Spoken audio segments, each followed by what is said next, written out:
প্রিয় দর্শক, Iran America প্রসঙ্গে বেশ কিছু ব্রেকিং খবর আছে আমাদের হাতে। সংক্ষিপ্ত সময়ে আমি আপনাদের সেই খবরগুলো দেওয়ার চেষ্টা করব। আ চট্টগ্রামের মাঝপাড়ার লোক পাওয়া গেছে না? গুড। আপনি আমাকে একটু কমেন্ট করে জানাবেন। নাম মেহরাজ আফজাল মেহরাজ আফজাল স্কুল সংলগ্ন। নিয়মিত দেখি খবর দেখতে। আমি আসবো একদিন আপনাদের এলাকায়। বেলায়েত ভাই? দর্শক, আমি চট্টগ্রামের নাম বেশি নিলে আপনারা কষ্ট পান না। এটা আমার খুব পছন্দের একটা শহর। মানে খুব সুন্দর শহর সেজন্য বলি আরকি মাঝে, মাঝে। আমার আরো অনেক প্রিয় শহর আছে। কুষ্টিয়া আমার পছন্দের, বগুড়া আমার পছন্দের। হুম? দর্শক, সবচেয়ে বড় যে খবরটি আজকে দিয়েছিলাম বিকেলে সেটি হলো ইরান মার্কিন বেজকে টার্গেট করে ৪,০০০ কিলোমিটারের মিসাইল ছুড়েছে। Intercontinental ballistic missile. এই খবরটি তো পেয়েছেন আপনারা না? একটু আবার রিপিট করি। সেটা হলো ভারত মহাসাগর মার্কিন সবচেয়ে গুরুত্বপূর্ণ একটি বেজ। এখানে আমেরিকার B-2 বোম্বার্স আছে, পাশাপাশি নিউক্লিয়ার বোমা আছে। বুঝছেন? তো সেই মার্কিন নিউক্লিয়ার প্রজেক্টকে টার্গেট করে ইরান ২ টো ইন্টারকন্টিনেন্টাল ব্যালিস্টিক মিসাইল ছুড়েছে। এরপর পুরো ইউরোপের মাথা নষ্ট হয়ে গেছে, আমেরিকার মাথা নষ্ট হয়ে গেছে। কারণ ইরান এ যাবৎ ২,০০০ কিলোমিটারের মিসাইল ছুড়েছে। এবার ৪,০০০ কিলোমিটার ছুড়েছে এবং ইরান বুঝিয়ে দিয়েছে ইরান চাইলে খোদ আমেরিকার ভেতরেও অ্যাটাক করতে পারে। এটা হলো ইরানের বার্তা এবং মার্কিন নিউক্লিয়ার প্রজেক্ট তো বুঝতে পারছেন। তার মানে ইরানের নিউক্লিয়ার সাইট ধ্বংস করলে ইরান কি করবে সেটার একটা ইঙ্গিত দিয়েছে। আজকের আরেকটি গুরুত্বপূর্ণ খবর হলো ইরান ইসরায়েল মিলে ইরানের নাতানজ পারমাণবিক প্রকল্পে হামলা করেছে। আপনারা জানেন যে এর আগে ইরান ইসরায়েলের ১২ দিনের যুদ্ধে নাতানজ, ফোর্দো এবং ইস্পাহান ৩ টি পারমাণবিক প্রকল্পের উপর হামলা হয়েছিল। এবার আবারও এই দেশ দুটো নাতানজে হামলা করেছে। তবে তাসনিম নিউজ সহ আরো কয়েকটি গণমাধ্যম দাবি করেছে যে এখন পর্যন্ত সেখানে কোনো তেজস্ক্রিয়তা ছড়িয়ে পড়েনি। যারা নাতানজের আশেপাশে আছেন তাদেরকে বলছেন টেনশনের কিছু নেই। প্রশ্ন হলো ইরানে বারবার পারমাণবিক সাইটগুলোতে কেন হামলা করা হচ্ছে? তারা আসলে চাইছেটা কি? ২ নম্বর ব্রেকিং খবর। আরব রাষ্ট্রের ২ টো দেশ, সৌদি আরব এবং আরব আমিরাত কয়েকটি গণমাধ্যম, মার্কিন গণমাধ্যম দাবি করেছে এই দেশ দুটো আমেরিকাকে প্রকাশ্যে বেচ দেয়ার ঘোষণা দিতে পারে বা দিতে যাচ্ছে। অর্থাৎ এই দুটো দেশ চাইছে আমেরিকা এবার এই দুটো দেশকে ব্যবহার করে যেন ইরানে হামলা করে। এমন তথ্য কিছু গণমাধ্যমে এসছে। যদি এই খবরটি সত্য হয়, আরবের জন্য এক অমানিশার দিন আসতে যাচ্ছে। আর আরবদের মূল শক্তি হলো পাকিস্তান। পাকিস্তান হলো আরবদের ভাড়া করা সন্ত্রাসী। একদম ওপেনলি বললাম, যারা পাকিস্তান ভালোবাসেন হয়তো কষ্ট পাবেন। পাকিস্তান আরবদের ভাড়া করা সন্ত্রাসী। কিরকম? তাদের টাকা দিবে আর তারা ভাড়া খেটে লড়াই করবে। দুটো খুব গুরুত্বপূর্ণ স্টেটমেন্ট দেই। আমি অনেক সময় লাইভের ১ম ৫ মিনিটে চেষ্টা করি গুরুত্বপূর্ণ দিতে, অনেক সময় একটু পরে দেই। তার দুটো কারণ হলো, যখন দেখি ১ম এই অনেক দর্শক ঢুকে যান, তখন আমি এটা করি। যখন দেখি দর্শকরা একটু ধীরে ঢোকেন, তখন অনেক সময় দেখা যায় যে ১ম দিকে একটু কম গুরুত্বপূর্ণ খবর দেই। দুটোই আমি ব্যালেন্স করি মাঝে, মাঝে। বাট অনেকের জন্য সবগুলো খবরই গুরুত্বপূর্ণ। মানে আমি বলছি যে এটা কম, এটা বেশি, বিষয়টা এরকম না। অর্থাৎ আপনার জন্য হয়তো সবগুলোই গুরুত্বপূর্ণ। এখন বিষয়টা কি? ইরানের প্রেসিডেন্ট যিনি মাসুদ পেজেশকিয়ান, তিনি আজকে একটা স্টেটমেন্ট দিয়েছেন। আমাদের প্রতিটি প্রতিবেশী দেশ আমাদের বন্ধু। ইরান প্রতিবেশীদের সাথে যুদ্ধ চায় না। ইরান তাদের সাথে বন্ধুত্বপূর্ণ সম্পর্ক চায়। আমরা আশা করব প্রতিবেশীরা আমাদের শত্রুকে কোনো ঘাঁটি দেবে না এবং ইরানে হামলায় তারা সহযোগিতা করবে না। প্রয়োজনে আমরা প্রতিবেশীদের সাথে ডায়ালগ করব। তবুও তাদের সাথে আমরা যুদ্ধ চাই না। আমরা প্রতিবেশীদের সাথে বন্ধুত্বপূর্ণ সম্পর্ক চাই। অসাধারণ কথা বলেছেন। কেন বলেছেন? আসেন আরেকটা স্টেটমেন্ট শোনাই আপনাদের।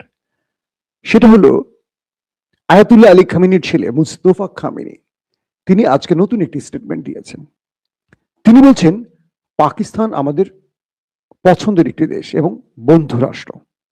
আমার বাবা আয়াতুল্লাহ আলী খামিনি সবসময় বলতেন, পাকিস্তানের হাত ছেড়ো না, পাকিস্তান ইরানের বন্ধু, এবং খমিনির সবচেয়ে প্রিয় দেশের মধ্যে একটি পাকিস্তান। এই কথাটি কে বললেন? মুস্তফা খামেনি। কেন বললেন? আসেন এই বিষয়টা একটু বিশ্লেষণ করি। সৌদি আরব যুদ্ধে নামতে যাচ্ছে আরব আমিরাতকে নিয়ে, যে কথাটি একটু আগে বললাম, যে ডোনাল্ড ট্রাম্পকে প্রকাশ্যে ঘাঁটি দিতে যাচ্ছে আক্রমণের জন্য। এই খবরটি আপনারা জানেন। সৌদি আরব পাকিস্তানের সেনাপ্রধান ফিল্ড মার্শাল আসিফ মনির এবং প্রধানমন্ত্রী শাহবাজ শরীফকে ডেকে নিয়েছিলেন। তিনি আসেন নাই, ডেকে নিয়ে এসেন, এই ছাগলের 13 নম্বর বাচ্চা এদিকে আয়, কান ধরে ডেকেছেন, চলে আসছে। গরিব দেশ তো। আসিফ মনির সুরসুর করে চলে গেলেন। টাকা পয়সা আনতে হবে না, লুটপাট যতদিন সেনাবাহিনী থাকবেন ততদিন পেট ভারী করতে হবে। লুটপাট তো সেনাবাহিনী তো বসেই করা খুব সুবিধাজনক।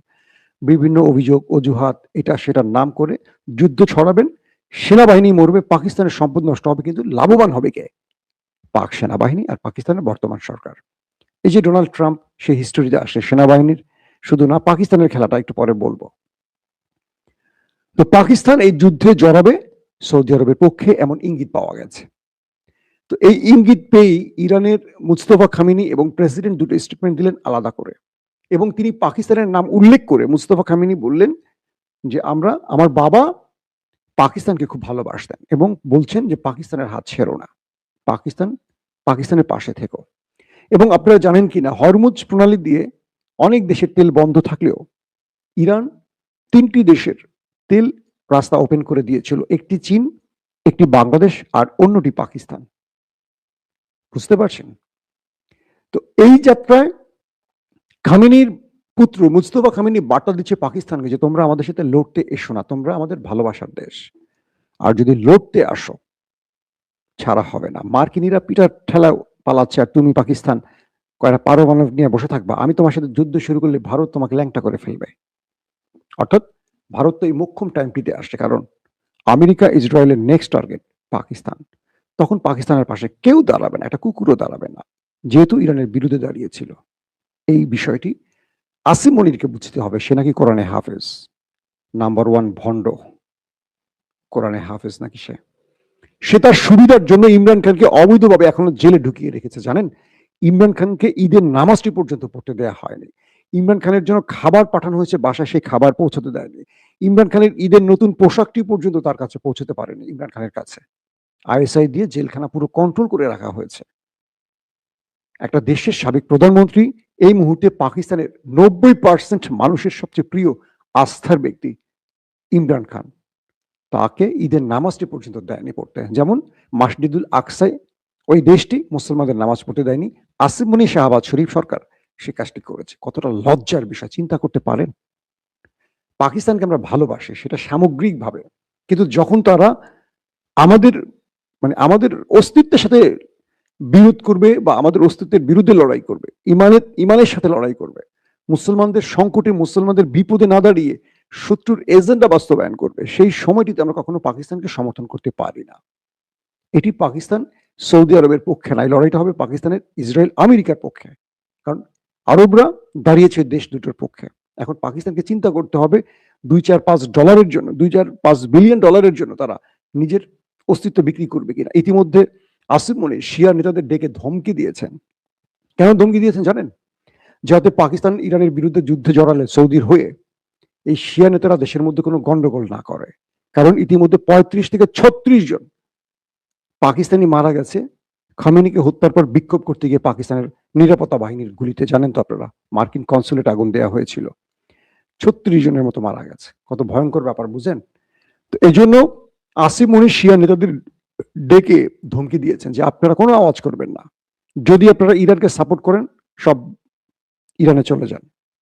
আজকে ইরানের পাকিস্তানের শিয়া নেতারা বক্তব্য দিয়েছে, আসিফ মনির তুমি রিটায়ার করলে পোশাক খুলে চলে যাবা, কিন্তু এই দেশে আমরাই থাকবো, তুমি এই দেশ থেকে বিদেশে নিয়ে আশ্রয় নেবা। যেমন বাজওয়া বা তার আগের সেনা প্রধানরা কেউ আর দেশে নেই, বিদেশে গিয়ে আশ্রয় নিয়েছে, তুমিও নিবা। তুমি আমাদের বলার কে যে আমরা ইরানে চলে যাব? দেশ পাকিস্তান আমাদের, এই দেশ আমরা স্বাধীন করেছি শিয়া সুন্নি মিলে, তুমি আমাকে দেশ ছেড়ে যেতে বলার কে? কে বলছেন? শিয়া নেতারা। যদি পাকিস্তান এই যুদ্ধে জড়ায়, মনে রাখবেন, একদম কাগজে লিখে রাখেন, পুরো পাকিস্তানের জনগণ সেনাবাহিনীর বিরুদ্ধে নেমে যাবে এবং খুঁজে খুঁজে সেনাবাহিনীকে পেটাবে, আর এই সুযোগটি কাজে লাগাবে ভারত। আফগানিস্তান, মনে রাখবেন। কারণ স্রোতের বিপরীতে দাঁড়ানো যাবে না। পুরো পৃথিবীর মুসলমানরা, আরবের মুসলমানরা পর্যন্ত খামেনির দেশের পক্ষে, আরবের পক্ষে না, জানেন? এখানে দেশ প্রেমের চেয়ে বড় হলো ইমানের দাবি, ইমানের প্রতি প্রেম। কারা কার পক্ষে লড়াই করছে এটা আমি এত ডিটেলস সোশ্যাল মিডিয়া বলবো না, আপনারা বুঝে নিয়েন। আসেন দ্বিতীয় খবরটি কি। ওমানের একজন সাংবাদিক আল জহুরি একটা স্টেটমেন্ট দিয়েছে, আজকে দেখলাম একটা গণমাধ্যমে তার বক্তব্য প্রচার করা হয়েছে। তিনি বলছেন আমেরিকা আরব রাষ্ট্রগুলোকে বলছে ইরান যুদ্ধের জন্য 5 ট্রিলিয়ন মার্কিন ডলার লাগবে। 5 ট্রিলিয়ন ক্যালকুলেটরে ধরবে কিনা দেখেন তো একটু ভালো করে। মিলিয়ন না, বিলিয়নও না, ট্রিলিয়ন, ট্রিলিয়ন। 5 ট্রিলিয়ন মার্কিন ডলার আরবের কাছ থেকে চেয়েছে কে? Donald Trump. অথচ এই যুদ্ধের জন্য পেন্টাগন রাষ্ট্রীয় কোষাগার থেকে 2 বিলিয়ন ডলার চেয়েছে।